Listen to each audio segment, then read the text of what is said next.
Thanks for logging on to Internet Television International from our Abuja studios in Nigeria. Welcome to Newsbeat. I am Christine Opera. First, the headlines. Electoral Commission releases election dates. Atiku granted waiver. EFCC arraigns Lulu. Others over 1.5 billion naira NFF fraud. These and more stories coming up shortly.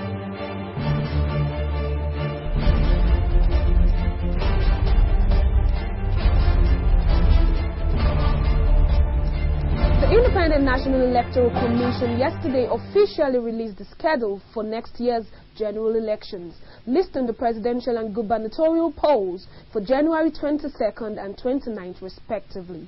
Our correspondent Shayo Adebumi now completes the story. The Independent National Electoral Commission yesterday officially released the schedule for the 2011 general elections. National Commissioner in charge of publicity, Prince Solomon Shoyabi, who made the announcement, said the timetable was released in exercise of the powers conferred on the Independent National Electoral Commission by the 1999 Constitution, the Electoral Act 2010, and all other powers enabling. National Assembly elections, 15th January 2011. Presidential election, 22nd January 2011. Governorship State Assembly elections, 29th January 2011. Public campaign by political parties, according to the timetable, begins on 17th October 2010, while voters' registration commences on 1st November through 14th November 2010. Runners for governorship and presidential elections, if any, will be held within 7 days after the announcement of the results of the respective elections. The release of the timetable will now end weeks of public concern about government's inability to finance the election budget. Reporting for Internet Television International, Shayo Adebumi. Former Vice President Atiku Abubakar and a presidential contender under the People's Democratic Party has been approved waiver by the National Working Committee of the party. In a statement signed yesterday by Garba Shehu, the former vice president said he welcomed the decision of the PDP to readmit him and grant him waiver, which allows him to run for the party's ticket in the election coming up next year. Atiku praised the return of the in-house democracy to the ruling party. He said PDP will lead Nigeria into the future with good governance, peace, stability and prosperity. He also said Nigeria should look forward to an exciting race in which experience, capability and vision will come face to face against the inexperienced second 11.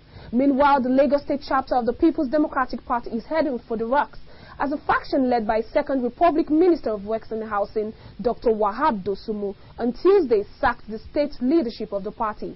The latest uproar came into the open at a press conference held by the faction, where the members passed a vote of no confidence in the State Executive Council under Honorable Setonji Koshedo. Acting under the auspices of Lagos Solidarity Forum, they accused the PDP leadership of undermining the aspiration of the PDP members in the state.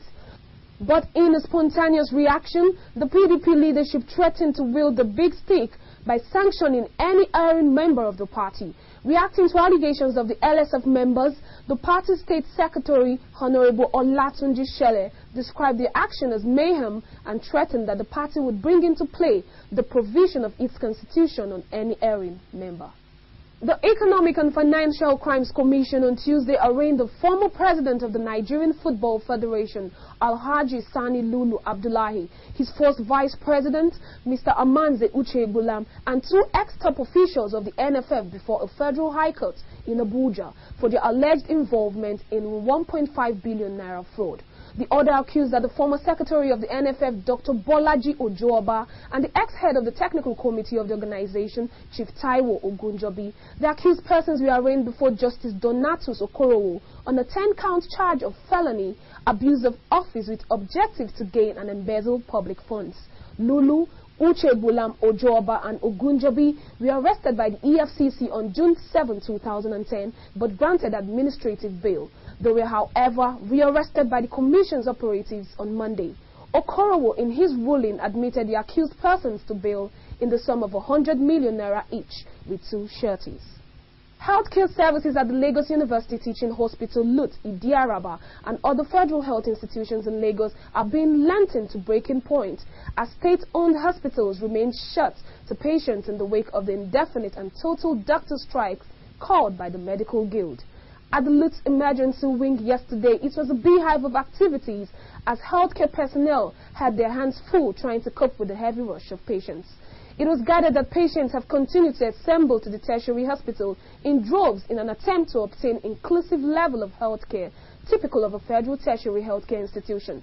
But only few could be admitted because the wards were full and there were no vacant beds. A number of patients were observed at the emergency wing of the hospital frantically seeking to secure admission into the wards. Some of the patients said they were at LUT for treatment after they were compulsorily discharged from other hospitals, including the Lagos State University Teaching Hospital, Lasut, Ikeja, and general hospitals in Bagada, Isolo, and Lagos Island.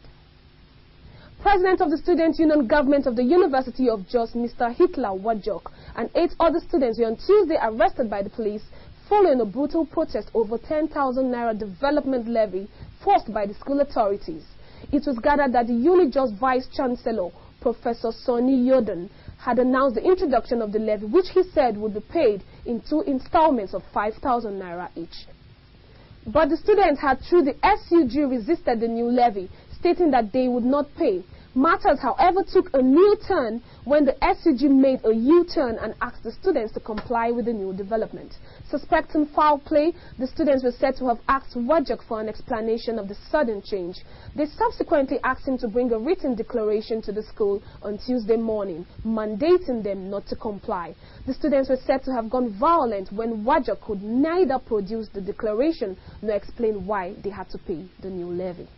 And that's our take on Newsbeat. I'm Christine Opara, wishing all our Muslim faithfuls a pleasant Salah celebration. And thanks for your dinner.